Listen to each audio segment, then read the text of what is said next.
Good afternoon, everybody. Thank you so much for joining us here today, and welcome to the University of Georgia School of Law and to the Edenfield Jurist in Residence Lecture with my former boss, Judge Margaret McKeown of the U.S. Court of Appeals for the Ninth Circuit. Our school is committed to redefining what it means to be a great public institution. We offer a superb educational experience while still maintaining our commitment to accessibility and affordability. We strive to lower the many historic barriers to entering the legal profession while still ensuring that our students have the knowledge, skills, and perspectives they'll need to make a positive impact with their careers and in society more broadly. At the law school, our mission is defined by 3 words: prepare, connect, and lead. And our students interact with thought leaders in a wide-ranging areas of law, while also learning the importance of service to both state and society. We prepare our students by connecting them with leaders, right? Faculty, scholars, and practitioners who represent the best of the legal world. And the Edenfield Jurist in Residence program is a great example of how we try to do that. This program, which was created in 2015 to honor the late federal judge who was a graduate of our law school and who served on the U.S. District Court for the Southern District of Georgia, exemplifies our ongoing commitment to connect our students with leaders from around the world. We thank Mr. Alan Yee and the Edenfield family for their generous support in helping make this possible. We're truly fortunate to have Judge McKeown as our guest here today. In my hopelessly biased but rather well-informed opinion, she's a model example of how a judge should be. She's a committed public servant through and through, having worked tirelessly as a judge for over 25 years now. She's also been a trailblazer throughout her life, and I'm not just talking about her mountaineering adventures, like when she went on the first American mountaineering climbing expedition to Mount Shishapangma in Tibet. She became the first woman partner at the law firm where she worked before joining the bench. She's done work around the globe as a leader in the ABA's Rule of Law initiative, and she's served in various roles to reimagine and improve ethics and workplace equality in the judiciary, and that's just to name a few of her career highlights. But Judge McKeown is so much more than the lines on her impressive CV. No matter the scene or role, I've seen that she's a kind, empathetic, diligent, and curious person, and I got to witness this firsthand on countless occasions during my clerkship in her chambers. Whether it was while we worked together on a high-profile case in which the Marshall Islands sued the United States for allegedly violating a nuclear weapons treaty — sorry, Marshall Islands, no standing for you — or on a little-noticed appeal when a woman fought a lawsuit brought by a man she said had sexually assaulted her. Contrary to the district court, Judge McKeown held that the woman should prevail in dismissing his speculative defamation claim. I saw in these experiences what it means to bring not only intelligence and skill, but also humanity and fairness to legal work. We're really lucky to have you here today, Judge McKeown, or M3, as we clerks like to call her. It's an honor, and I'm confident that we'll all learn something from your lecture. So without further delay, I'll now turn things over to you. Thanks, Judge. Thank you.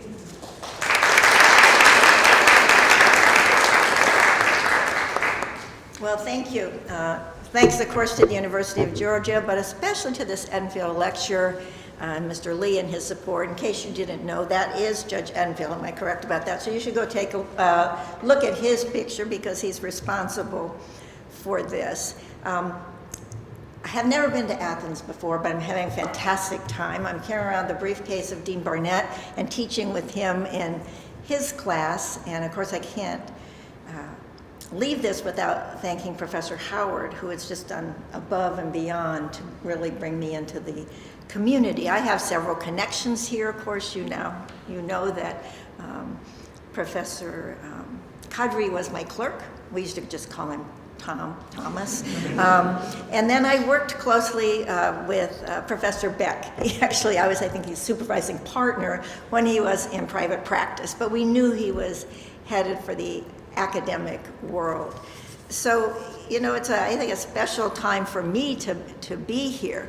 Now, Justice Douglas was all over the country, but I could not find any time that he actually did a protest hike in Georgia, which is remarkable because he was protesting everywhere. But if you look on the website of the Georgia Pinoti Trail, which is, I think, near Holland, Georgia, you'll see they have a quotation from Justice Douglas, which really kind of epitomizes him. It says, "The right to be left alone is indeed the beginning of all freedom." So he was very big in civil rights. Judging by the age of some of you, you might not have been as conversant with Justice Douglas as I was in law school. He's often called Wild Bill. He had 4 wives. One of them was 20 years old, and he was 67 when they got married. That was pretty scandalous. There were efforts by then Representative Ford to impeach him, actually initially started by a congressman from Georgia pushing the Representative Ford along. He's known for his exotic travels, rabble-rousing, etc. And I think some of these really border on scandal, but that's not really what I'm here to talk to you about.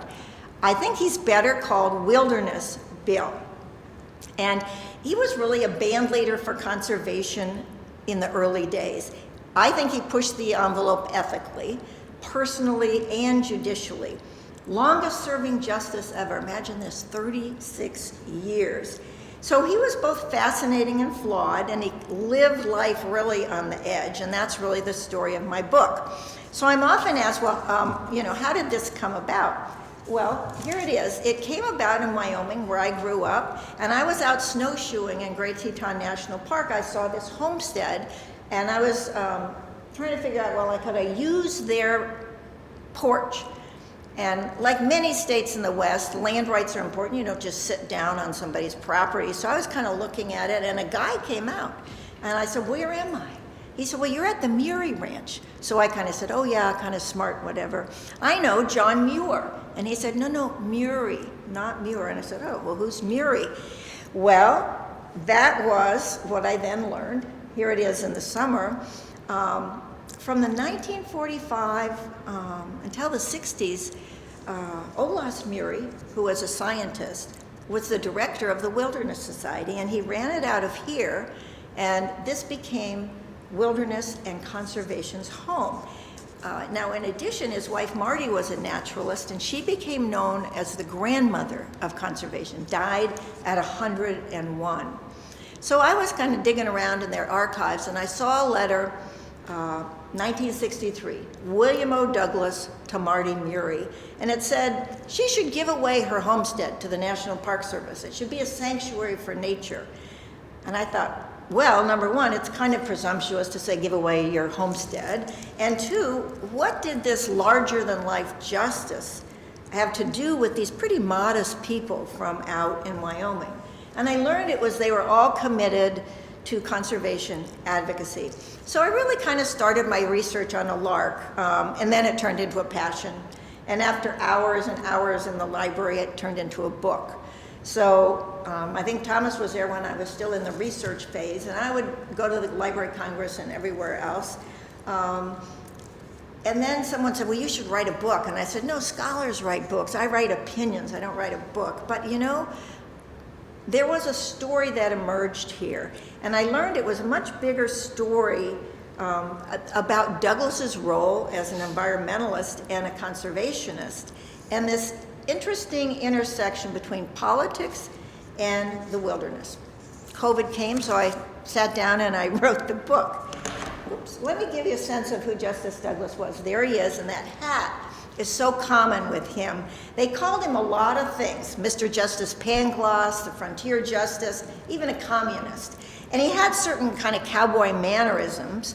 He had this big kind of 5-gallon hat.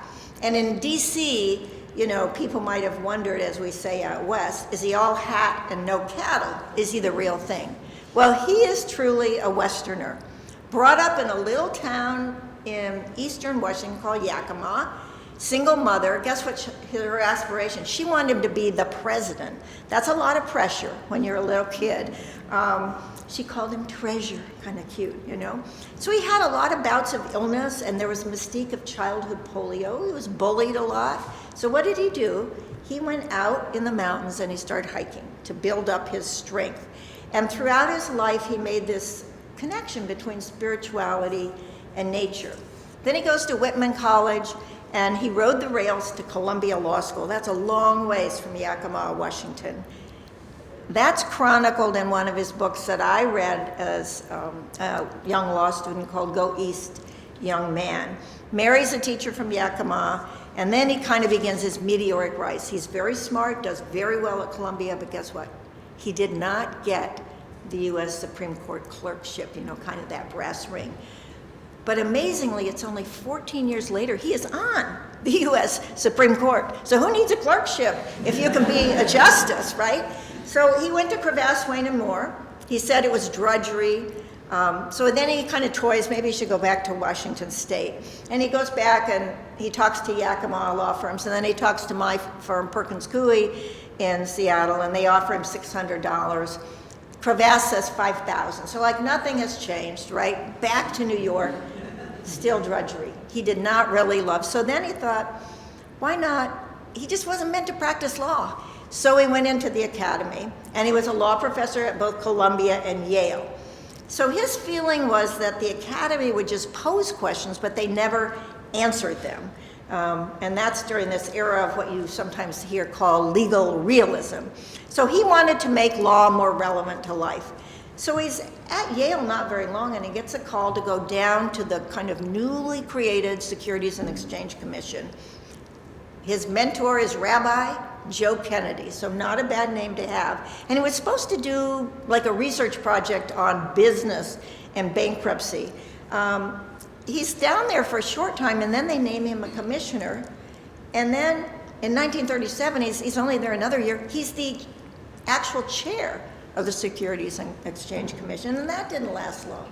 2 years later, Roosevelt nominates him, age 40, to replace Justice Brandeis. So there you see the Supreme Court during that era. Now, Roosevelt wanted a Westerner on the court. And you've seen when you've read about Supreme Court nominations, all the jockeying. We don't really have many Westerners, even today. On the Supreme Court, the closest we have is Justice Gorsuch from Colorado, although he grew up in Washington, D.C. So Douglas spent his entire life on the East Coast other than growing up. So he went on a campaign to say, I'm really a Westerner. And so then one day, Roosevelt calls him in. I'm going to ask you to do a job that's kind of like going to jail. So at this point, he's convinced, he's going to ask me to be head of the Federal Communications Commission, which would be deadly. Nope, I want you to be on the Supreme Court. 2 days from formal nomination to confirmation, something that you wouldn't see today. So, at heart, he's kind of a political animal, and he really kind of became an insider in Washington very quickly. He played poker with the president, he socialized with ambassadors and politicos, and so he became kind of this life in Washington, D.C. But as he was in his first decade on the bench, 1939 till around 1950, he was also in play as a presidential nominee and vice presidential nominee. Now, in the first time around, he loses out to Truman. Had he been the vice president, of course, when Roosevelt died, he would have been president. His last push came in 48, even to be president. Well, now Truman is running. Truman asked him to be the vice president. Here's a guy who's dying to be in the executive branch. And what does he say? No. He says, well, politics are perishable, but the work of the court is enduring. But he also said, why be number two to a number two? So that gives you an idea of what Douglas could be like. It's around this time he's out at a cabin he has about 2 hours east of Seattle. And he's riding a horse, and that horse bucks and he falls off and it comes rolling down, 1,600 pounds. And he broke 23 ribs. So I didn't even know how many we had, but he didn't break all of them. He broke almost all of his ribs. And he'd now been on the court for a decade. He has his high school sweetheart. That seems to be kind of on the rocks from everything I've read. But he's going to stay on the Supreme Court. So while he's recovering, he writes another book. It's called Of Men and Mountains. And it's a beautiful book about growing up and being out in the mountains and, you know, how he appreciated the flora and the fauna and why the wilderness meant so much to him. So then we come to his time on the court. The first term on the court, of course, he's still a young judge, and he keeps a little diary, a lot of notes. And my title to the book, Citizen Justice, comes from that first term. Here's the case, Woodward v. Malley. And the question is, should federal judges pay income tax? And I won't give you the quiz. I think it'd be great if we didn't have to pay income tax. But, of course, the Supreme Court says, no, you've got to pay income tax. He then writes in his little diary, young man, you just voted yourself first-class citizenship. And so he gets this idea, well, I can do anything a citizen can do, as long as I don't interfere with the work of the court. And so that's where I kind of decided, okay, I'm going to call this book Citizen Justice. While he's on the court, he has kind of two abiding themes. Number one, wilderness is very special. It's a place of solitude, sanctuary, and spirituality. And secondly, and it needs to be saved. Secondly, the Constitution was intended to get the government off the backs of the people and to protect minority rights. So you'll see those themes in his legal writing and his conservation writing. So I want to talk about different ways. He's a big dissenter, and I characterize him as that. And the first way he did it, I think, is his protest hikes. So the first big one is the C&O Canal, 1954.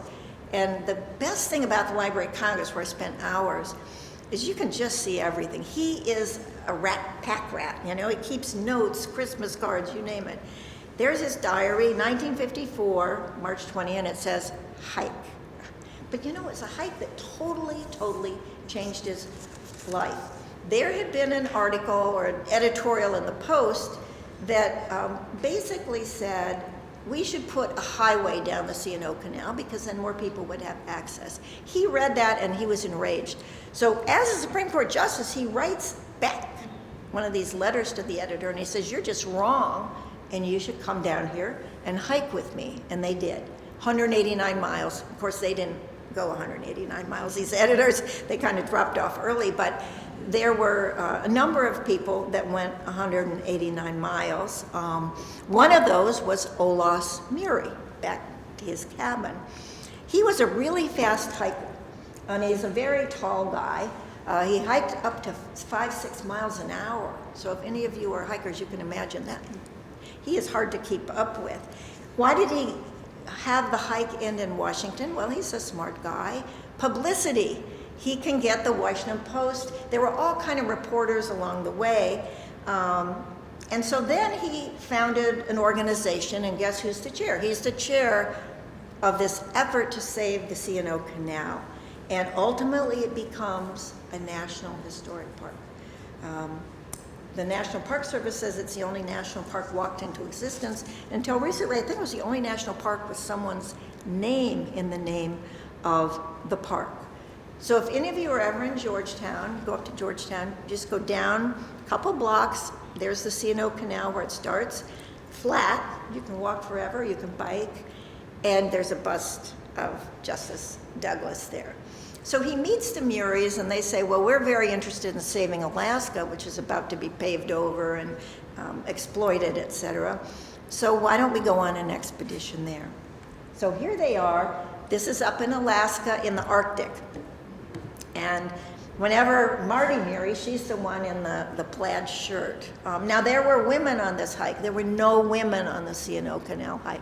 Here we had actually a very well-known ornithologist from the University of Alaska. Marty Murie is the first woman to graduate from the University of Alaska. Pretty amazing, you know. So Douglas, after he's on this hike with everybody, and he says to everybody, just call me Bill, don't call me Justice. He's back to Washington, kind of lobbying behind the scenes.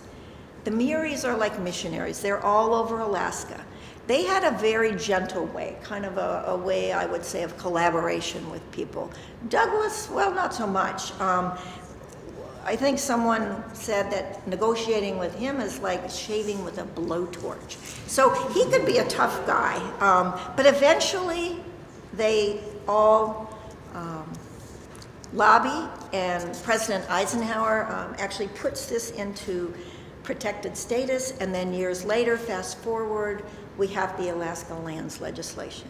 And I was fortunate as a White House fellow to work on that during its passage and its implementation. So I had this unknown connection, actually, to Douglas and the Muries. So then, of course, he's egged on. Now he's on a roll. He's protested here. He's protesting up in Alaska. And how about another hike, say the Muries? And once again, it's like the C&O Canal because automobiles intervene. And we then have him on the Olympic Beach. This is Washington State. It's the last unprotected coastline in the lower 48. And guess what? They're going to put a highway on it. So he said, no, it's a place of haunting beauty, and we should have this protected. So on this hike, his second wife comes, Mercedes. There's 2 more to come. And it was very successful. So I just want to show you, kind of get a sense of who he is, and we're hoping that this film works for you. Just a little finger on the... What? Up here. You're going to have to help me. Okay. Ah! No, we're going back.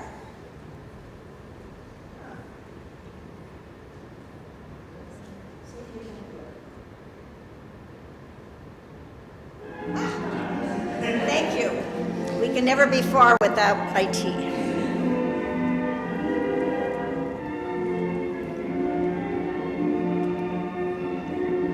Look at those backpacks.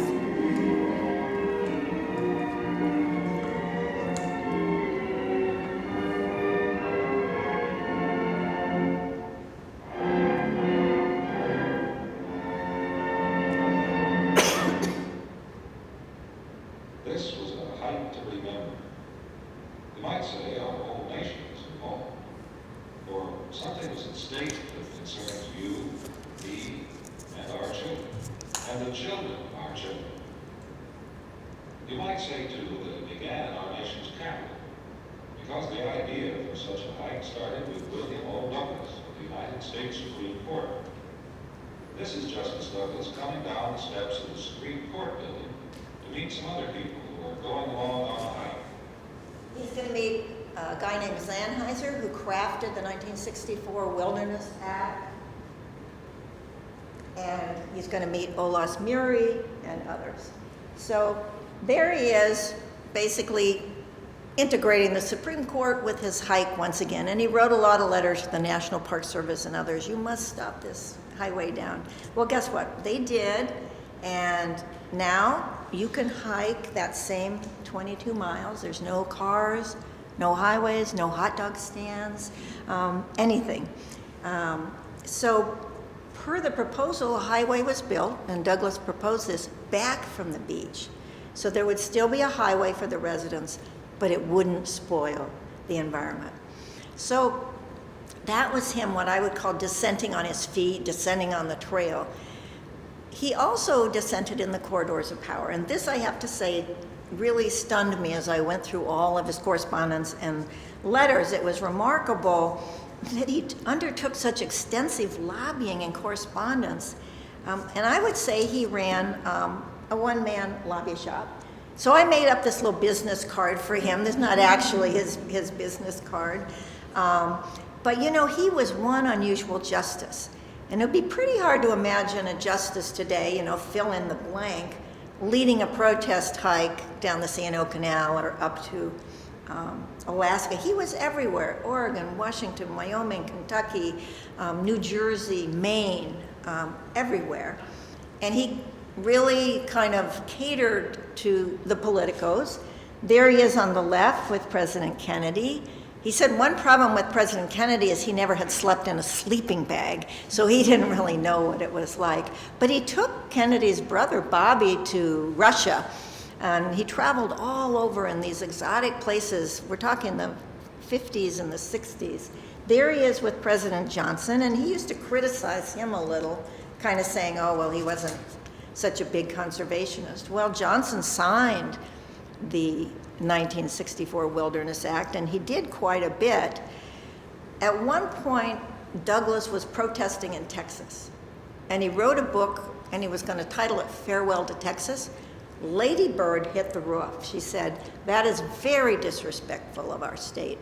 And he was talking about oil companies and others that were ruining Texas. Well, he didn't back down, okay, and he called it Farewell to Texas. The other thing is, you know, he wasn't shy about his views, and that comes up a lot now, like how far can you go if you're a Supreme Court justice or even a lower court federal judge? What can you say publicly about what you're feeling? Well, this guy wasn't shy. He had a public enemies list, and there it is. He wrote for Playboy magazine. Okay, why Playboy? He said, well, that's what young men read, and I want to reach them. Wow. His number one public enemy was the Army Corps of Engineers because they build dams. So when he was a little boy, also he loved the Forest Service. Gifford Pinchot was our first U.S. forester. But then he started criticizing them. He said, well, they just cut. So he wrote for Playboy on a number of occasions, and he said, we need national attention. And that was back when actually magazines paid you a pretty good stipend to write an article. These days, you know, not really. But he also, on one of his hikes in Kentucky, they said, you know, if he hadn't come, we wouldn't have saved the Kentucky Gorge, the Red River Gorge in Kentucky. His wife, Kathy, came on the hike. That's wife number 4. She was just 23, and it was pretty much scandalized Washington. And on his kind of way out of the county, they said that we didn't need any old codger and his young wife telling us, you know, what to do in our county. But they did save the Red River Gorge. I do want to just mention his writings.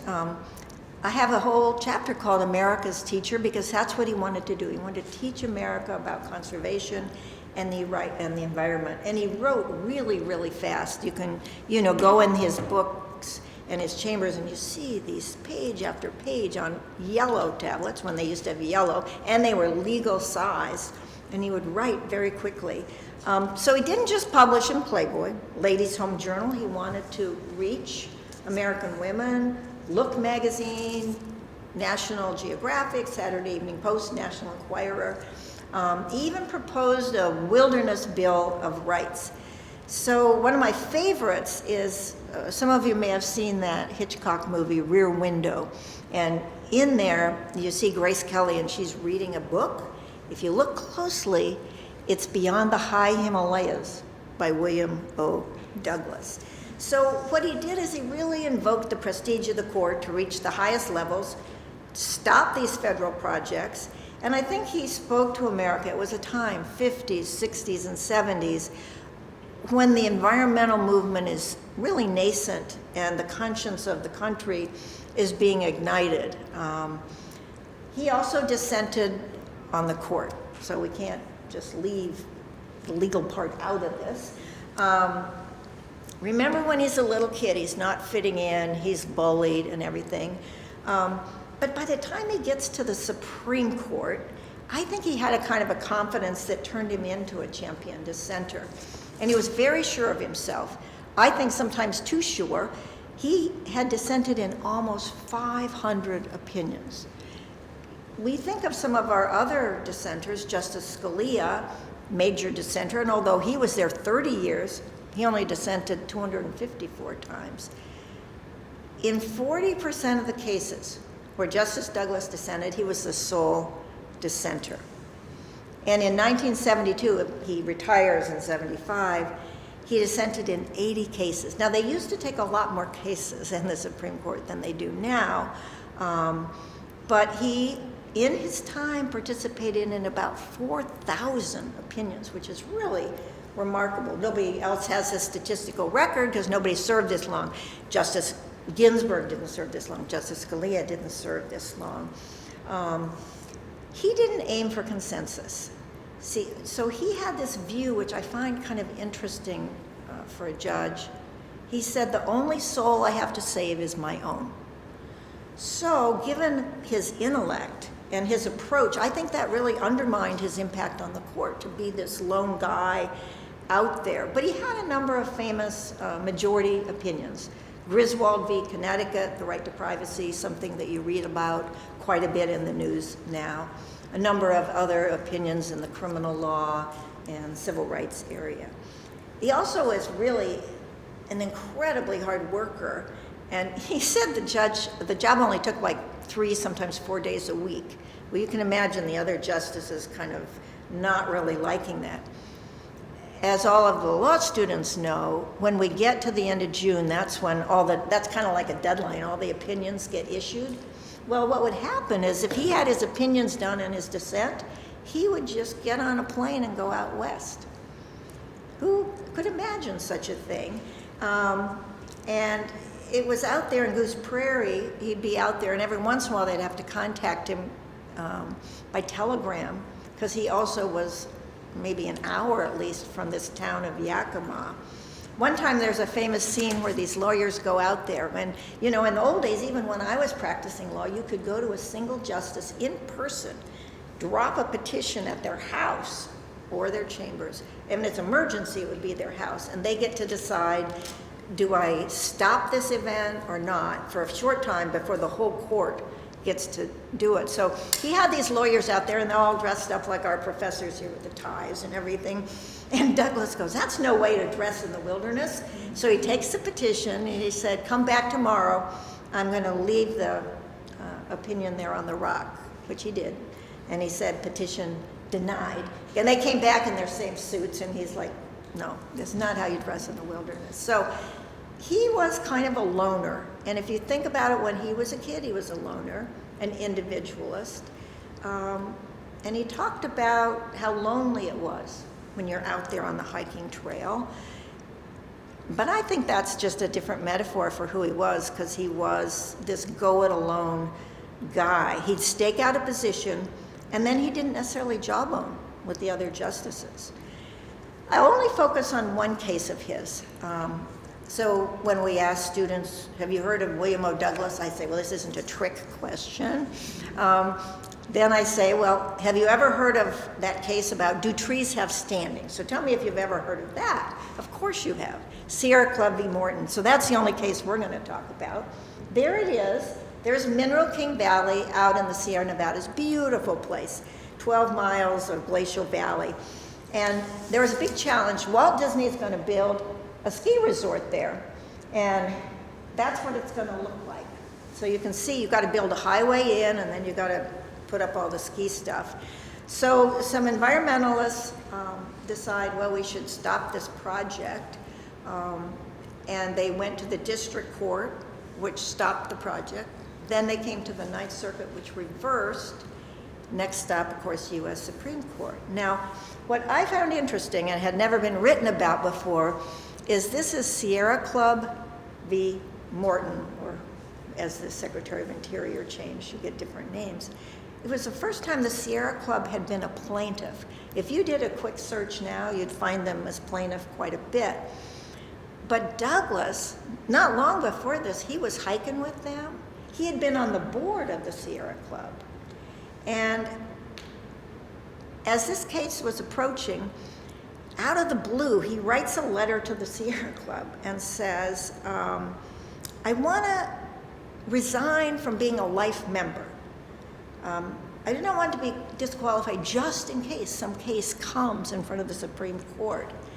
But I'm not thinking of any case in particular. Well, that is a flat lie. That was totally disingenuous. I tracked, the correspondence, the dates, the times he was with Sierra Club, writing with the Sierra Club, and I'm like, everybody knew this case was coming up. It had been in the Ninth Circuit in September of that year, and the Supreme Court 2 months later had accepted cert.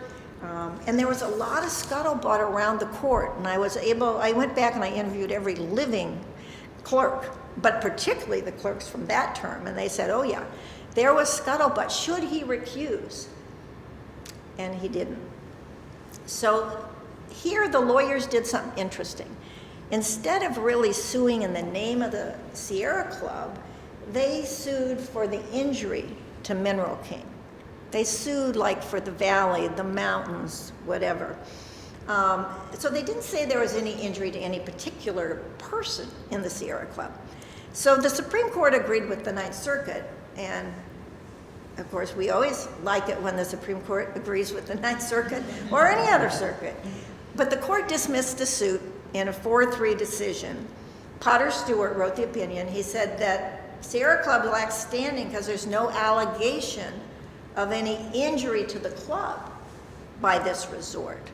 But as I say, they rolled the dice. I spoke to that lawyer who was then a young lawyer, is now a less young lawyer. Like, why did they do that? They wanted to push the envelope of standing. Now, by this time in jurisprudential history, you could get standing for an aesthetic injury, but you still had to have a plaintiff, not a river.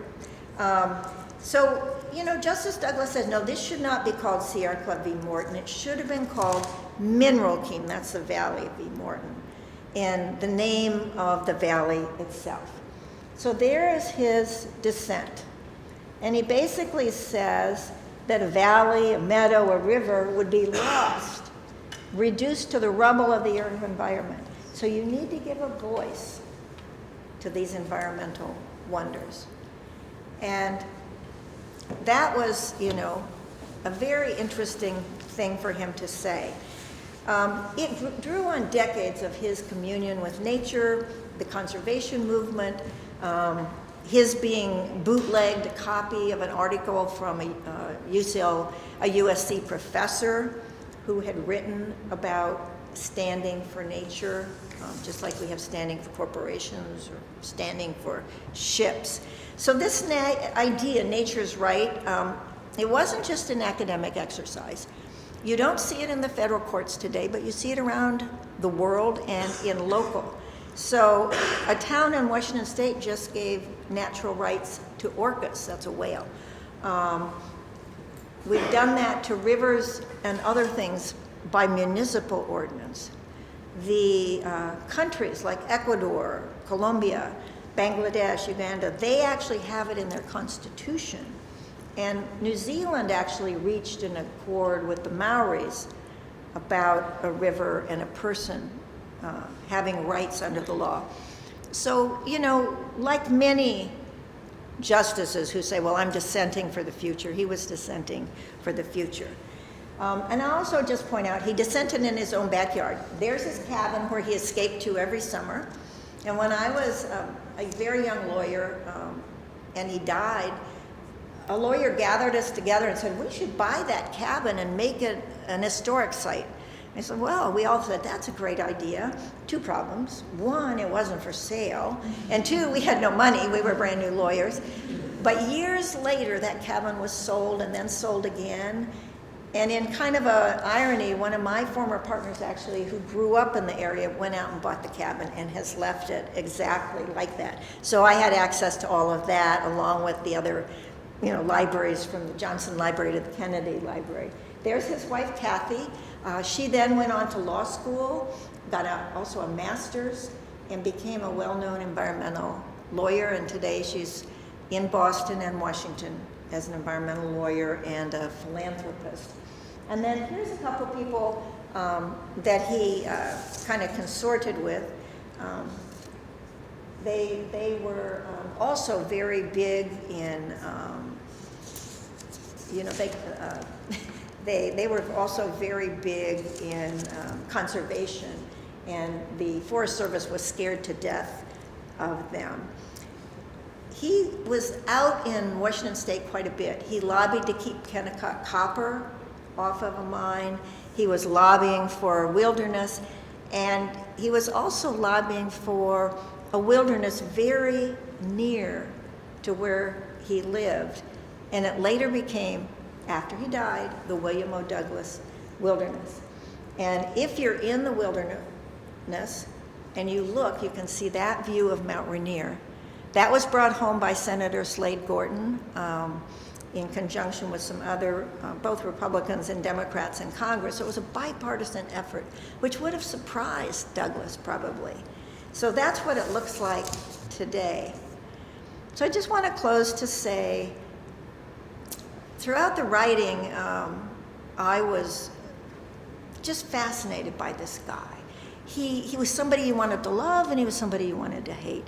And my husband, who's an academic, saying, you got to come to a conclusion. You got to have, and I'm like, oh no, but I'm along for the ride with him. But I did come to some conclusions, okay? I think he's an imperfect hero. And then he teaches us both the value but also the risks of being a contrarian. So he was a difficult personality, and according to some law clerks, he was an impossible tyrant. One time he thought a law clerk had written in a book. He takes the book, one of those, fat, whatever, Supreme Court reporters, and he throws it out his window, breaks the window, and it lands, Probably Professor Beck, who was there at the court, you know how far that can be. You could have killed somebody. So he could be wonderful to law clerks, but he could be very, very different. Sometimes they remember him, around a glass of scotch or whatever, but sometimes they remember him firing people. And then the assistant would say, don't worry, just come back the next day. Sometimes they went on the C&O Canal with him. But people who were in the conservation movement, like the Muries, they loved him. He was so kind to them. So it was almost like he had this life in Washington, and then he had a life in the wilderness. So I think too often a lot is made of, he had 4 marriages. And I say, well, that shouldn't be the mark of a career. We remember others like Diego Rivera and others who had a lot of wives, and that didn't mean they weren't fantastic artists or painters. So Douglas I think he was a justice on a mission. He told a law clerk once, and something I think is great advice for law clerks, law students, get out in the stream of history and swim as fast as you can. Well, that's what he did. He took his own advice. And so he then teaches us these hazards of dissent, but also the beauty. And I also would say, in the end, whatever one may think of these ethics, which I was critical of in the book, there's no doubt that he left a conservation legacy. His commitment and his connection to the land had enormous impact all across the country. Everything from pesticides to pollutions. He was like a canary in a coal mine about climate change, for example. When he was retiring, and he was literally pushed off the bench because he no longer should have been there, he wrote a note to his colleagues. And he said that his time on the court was like a canoe trip. So he said, at the beginning, we were strangers. But now at the end, we're warm and fast friends. And he also wrote that he hoped that those justices would leave the wildernesses and the other rivers as pure and polluted as before. He wanted to be somebody remembered who made the earth more beautiful than when he had come. And to his law clerks, he said, keep the faith in the rule of law. So he had a lot to admire and a lot to be skeptical about. But I think he will be remembered as someone who did make the earth more beautiful. And as we know, many of the trees are still standing. So thanks for letting me share a little bit of Douglas's legacy with you here at the University of Georgia.